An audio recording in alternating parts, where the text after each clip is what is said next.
সকাল থেকে দুপুর পর্যন্ত ঢাকা আরিচা মহাসড়কে সাভারের বলিয়ানপুর এলাকায় এ ভ্রাম্যমাণ আদালত পরিচালনা করেন পরিবেশ অধিদপ্তরের নির্বাহী ম্যাজিস্ট্রেট আশিক আহমেদ।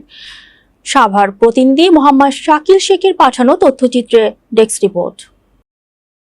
নির্বাহী ম্যাজিস্ট্রেট আশিক আহমেদ জানান, মহাসড়কের পরিবেশ দূষণ রোধে পরিবেশ অধিদপ্তর কঠোর হয়েছে। এর অংশ হিসেবে আজ সকাল থেকে দুপুর পর্যন্ত বলিয়ারপুর এলাকার শব্দ দূষণ রোধে ভ্রাম্যমাণ আদালত পরিচালনা করেন তিনি। এ সময় শব্দ দূষণের অভিযোগে 7টি পরিবহনকে নগদ 13,000 টাকা জরিমানা করা হয়। এছাড়া উন্মুক্তভাবে মহাসড়কে ট্রাকে করে বালি বহনের অভিযোগে 3টি ট্রাক জব্দ করেন নির্বাহী ম্যাজিস্ট্রেট। অভিযান অব্যাহত থাকবে বলে জানান নির্বাহী ম্যাজিস্ট্রেট।